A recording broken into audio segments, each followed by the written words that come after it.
नमस्कार विद्यार्थियों, कैसे हैं आप। आइए आपका हमारे YouTube channel online classes by सलजाट पर स्वागत है। विद्यार्थियों, आज की जो हमारी क्लास है गणित कक्षा 5 अध्याय 4 वैदिक गणित, और आज हम वैदिक गणित में घटाव संक्रिया समझेंगे। इससे पहले वाली क्लास में हमने वैदिक गणित के अंतर्गत एकाधिक, एक न्यून, एकाधिक पूर्वेण, एक न्यूनन पूर्वेण, परमित अंक, इनके बारे में सीखा था, समझा था और अभ्यास किया था। तो आज की क्लास में हम घटाव संक्रिया को हल करना सीखेंगे, समझेंगे और अभ्यास करेंगे। विद्यार्थियों, ये है घटाव संक्रिया। घटाव संक्रिया यानी हमें बाकी करना, घटाव करना। वैदिक गणित में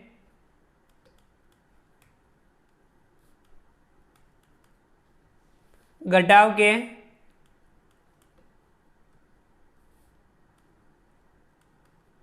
हासिल वाले प्रश्न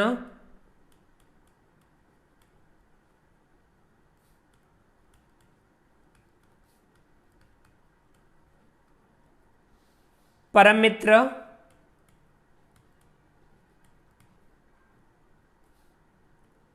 अंक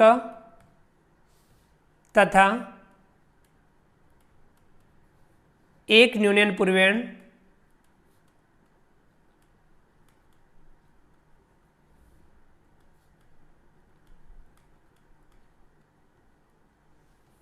के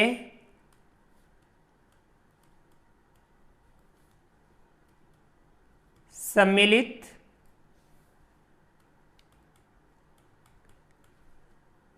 प्रयोग से बड़ी सरलता से हल किए जा सकते हैं। तो विद्यार्थियों, वैदिक गणित में जो घटाव के जो हासिल वाले प्रश्न हैं, यानी हासिल वाली घटाव यानी हासिल वाली बाकी, तो उन प्रश्नों को हम परमित अंक तथा एक न्यूनन पूर्वेण दोनों के सम्मिलित प्रयोग से बड़ी सरलता से हल कर सकते हैं। देखिए विद्यार्थियों, हम घटाव संक्रिया बहुत ही आसान तरीके से वैदिक गणित की सहायता से हल कर पाएंगे। चलिए हम कुछ उदाहरण लेकर के इनका अभ्यास करते हैं। विद्यार्थियों, आप ध्यान से समझिए। उदाहरण 1, ये उदाहरण है घटाव कीजिए।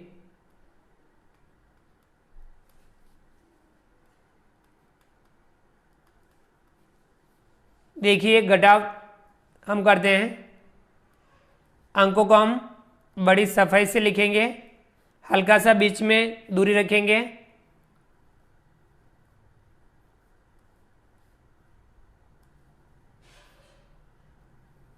आप ध्यानपूर्वक समझिए, एक ही बार में आपको ये घटाव समझ में आ जाएगी। यहाँ ध्यान रखना है हमें, परमित अंक और एक न्यूनन पूर्वेण दोनों की सहायता से हम घटाव करना सीखेंगे। तो ये घटाव एक उदाहरण पहला जो हमारा है 753 माइनस 584। 753 में से हमें 584 घटाना है। तो विद्यार्थियों, घटाव जिसे हम हल करते हैं सामान्यतः पीछे से हल करते हैं, तो हम पीछे से इस घटाव को हल करेंगे। अब हमें क्या करना है ये आप ध्यान से समझिए। ठीक है विद्यार्थियों, तो अब हम ये घटाव हल करते हैं 753 माइनस 584। 3 में से 4 घटाएंगे, नहीं घटे तब हमें परमित्र काम में लेना है। परमित्र नीचे वाले अंक का लेना है। परमित्र किसका लेना है? नीचे वाले अंक का हमें परमित्र लेना है। और कब लेना है? जब घटाव नहीं हो या नहीं घटता हो। 3 में से 4 घटाते हैं, नहीं घटता है, तो अब हम 4 का परमित्र अंक लेंगे। 4 का परमित्र अंक कितना होता है? 6। 4 का परमित्र अंक क्या है? 6। अब उस 6 को ऊपर वाले में जोड़ना है। 6 को 3 में जोड़ेंगे, कितना हो जाएगा? 9, और वो हमें नीचे लिखना है। आया समझ में? 3 में से हम 4 घटाएंगे, नहीं घटता है, तो 4 का परमित्र अंक लेंगे। 4 का परमित्र अंक होता है 6, 6 को ऊपर वाले 3 में जोड़ेंगे और योगफल हम यहाँ नीचे लिखेंगे। 6 को 3 में जोड़ा 9, 9 हमने यहाँ लिखा। तो विद्यार्थियों यहाँ हमने इस घटाव में परिमित अंक को काम में लिया। अब यहाँ जब परिमित अंक को काम में लें तो ऊपर वाले अंक का हमें एक न्यूनयन पूर्वायन करना है। अब 3 का पूर्वायन अंक है 5, 5 का हमें एक न्यूनयन करना है, यानी एक कम करना है। यहाँ हम बिंदु लगा देंगे तो यहाँ हो गया 4। ठीक है विद्यार्थियों, देखिए 3 में से 4 घटाया, नहीं घटा। 4 का परिमित अंक लिया 6, 6 को 3 में जोड़ा 9, 3 का एक न्यूनयन पूर्वायन किया, पूर्वायन 5 है, 5 का हमने एक न्यूनयन किया। अब यहाँ ये 4 है। चलिए आगे बढ़ते हैं। 4 में से 8 घटाते हैं। 4 में से 8 नहीं घटता है। 8 का परिमित अंक लेंगे। 8 का परिमित अंक होता है 2, 2 को हम 4 में जोड़ेंगे 6, तो यहाँ लिखेंगे हम 6। तो यहाँ पे भी परिमित अंक काम में लिया, तो इसका पूर्वायन का हमें एक न्यूनयन करना है। 7 का हमने एक न्यूनयन किया, यहाँ हो गया 6। अब 6 में से 5 घटा देंगे तो बचेगा 1। कितना आया? 169, यानी 753 माइनस 584 बराबर 169। तो ये घटाव हमारे आसानी से हल हो गई। ठीक है विद्यार्थियों, इसे हम लिख भी सकते हैं कि हमने क्या क्या कार्य किए हैं। पहला कार्य इसमें हमने किया,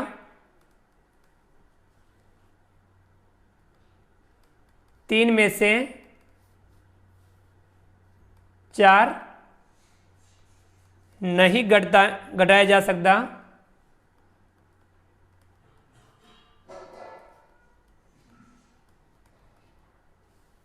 अतः ये समझने के लिए कि हमने ये क्या प्रोसेस काम में ली, अतः 4 के नीचे वाले 4 के परम मित्र अंक, 4 का परम मित्र अंक क्या है? 6। 6 को अंक ऊपर वाला अंक जो है 3, 3 में जोड़ा व योगफल, योगफल कितना आया था? 4 का परम मित्र अंक 6, 6 में 3 जोड़ा 9, नीचे लिखेंगे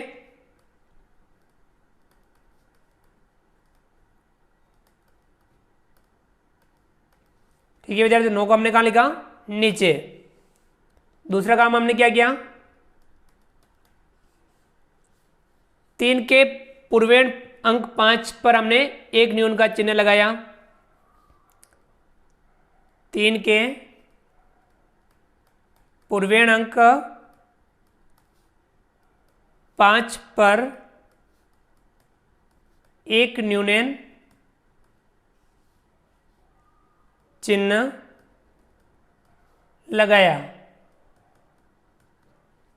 ठीक है विद्यार्थियों, जैसे हमने 5 के नीचे हमने इस प्रकार से एक न्यूनयन किया। फिर उसके बाद में हमने क्या काम किया? अब यहां ये कितना है? 5 का एक न्यूनयन बराबर 4। 4 में से 8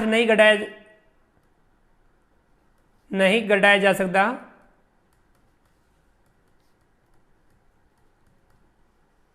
अतः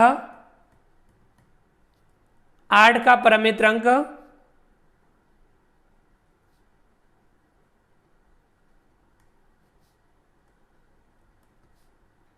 2 को 4 में जोड़ा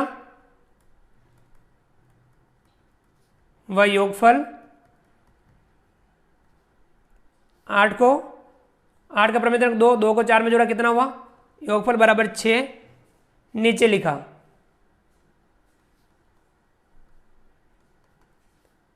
उसके बाद में हमने क्या किया? इसका पूर्वायन है 7, 7 के नीचे हमने एक न्यूनयन लगाया। ये 4 के पूर्वायन 7 पर एक न्यून लगाया। कैसे हुआ? 7 के नीचे एक न्यून, यानी इस प्रकार से ये कितना हो गया? 6। अब अगला काम हमने क्या किया? 7 का एक न्यूनन यानी 6 में से 5 घटाया, 6 में से 5 घटाएंगे कितना बचेगा, 1 नीचे लिखेंगे। तो ये हमने 1 नीचे लिखा। इस प्रकार से हमने ये घटाव हल की। ये केवल विद्यार्थियों प्रोसेस हमें समझने के लिए कि हमें क्या क्या कार्य इसमें किया। ठीक है विद्यार्थियों, बाकी आपको इस तरीके से हमें घटाव सक्रिय हल करनी है। चलिए और भी हम उदाहरण लेकर के घटाव हल करते हैं।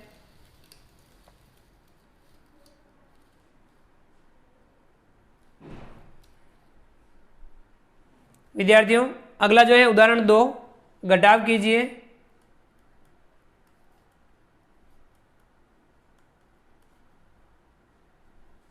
विद्यार्थियों हम एक घटाव और लिखते हैं।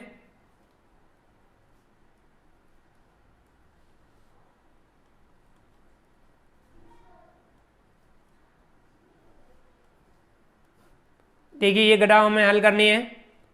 8321 माइनस 7654, इसमें से हमें ये घटाना है। तो विद्यार्थियों जैसे कि हमने उदाहरण 1 में घटाव हल की, उसी तरीके से हमें इस घटाव को भी हल करनी है। पीछे से घटाएंगे हम, 1 में से 4 घटाएंगे, नहीं घटता है। 4 का परमित्र अंक लेंगे, 4 का परमित्र अंक होता है 6, 6 को हम 1 में जोड़ेंगे तो हो जाएगा 7, हम यहाँ नीचे लिखेंगे 7।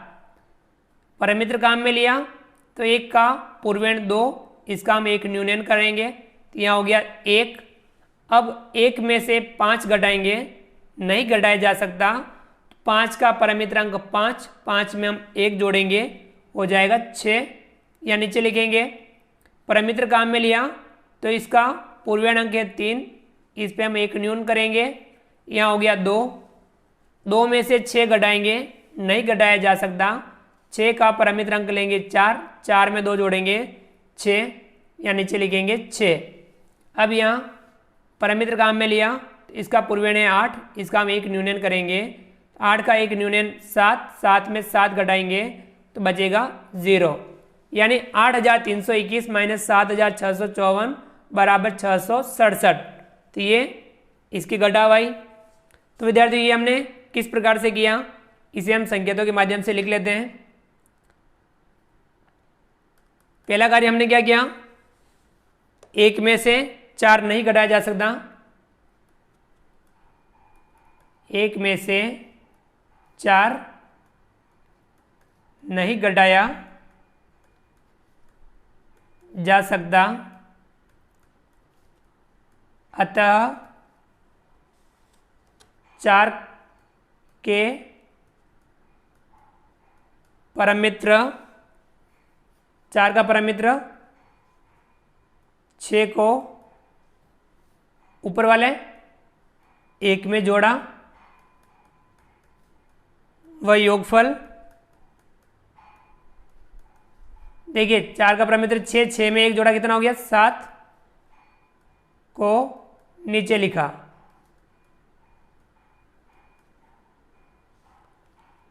ये करने के बाद हमने क्या किया, एवं 1 का पूर्वेण, 1 के पूर्वेण अंक 2 पर 1 न्यून लगाया। 2 का 1 न्यून, इस प्रकार से हमने लगाया। और फिर अब इसमें से 1 में से 5 घटाया, यानी 2 का 1 न्यून, यानी 1 में से 5 नहीं घटाया जा सकता।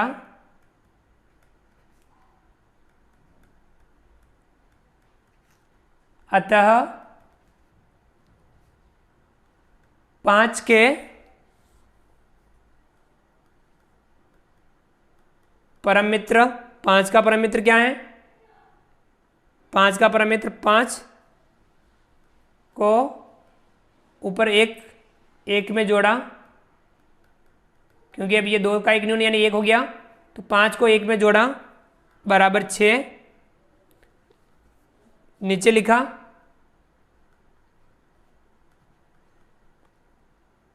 एवं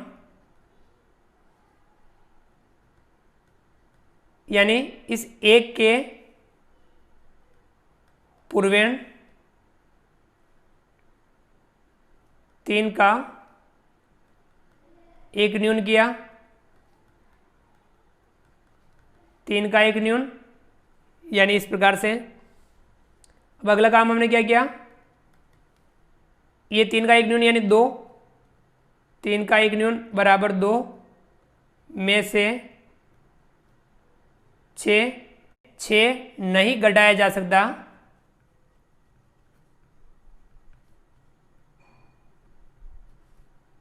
अतः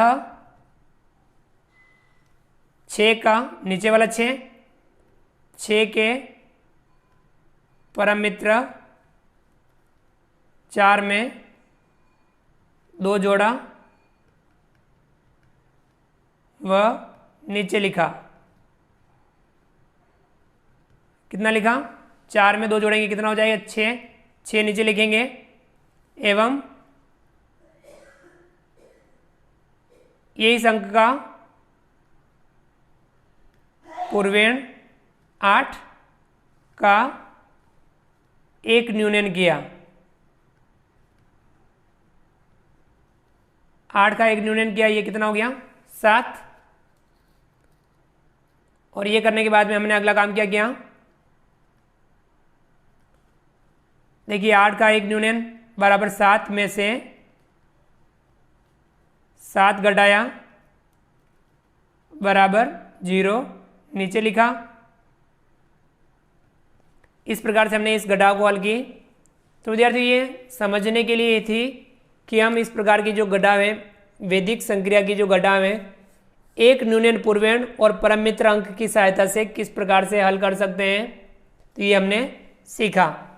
तो विद्यार्थियों आप भी इस प्रकार के जो घटाव हैं उनका आप अभ्यास जरूर कीजिए, ताकि आप अभ्यास के माध्यम से इसे बेहतर ढंग से सीख पाएंगे। क्योंकि गणित में हम जितना ज़्यादा अभ्यास करेंगे उतना हम बेहतर ढंग से गणित को समझ पाएंगे। विद्यार्थियों आप हमारे इस वीडियो को लाइक कीजिए, चैनल पर नए हो और अभी तक चैनल को सब्सक्राइब नहीं किया हो तो नीचे दिए गए लाल रंग के सब्सक्राइब बटन को दबा करके हमारे इस YouTube channel online classes by सलजाट को सब्सक्राइब कीजिए। बेल आइकन ऑल नोटिफिकेशन के लिए दबाइए, ताकि आप तक हमारे लेटेस्ट वीडियो सबसे पहले पहुंच पाएँ। आप अधिक से अधिक विद्यार्थियों मित्रों तक हमारे वीडियो शेयर जरूर कीजिए और नीचे दिए गए कमेंट्स बॉक्स में कमेंट्स करके बताइए कि आपको ये हमारा वीडियो कैसा लगा। फ्रेंड्स मिलते हैं अगली क्लास में नए वीडियो नए कंटेंट के साथ में। तब तक के लिए थैंक यू, धन्यवाद, जय हिंद, जय भारत। आपका दिन शुभ रहे। Thank you.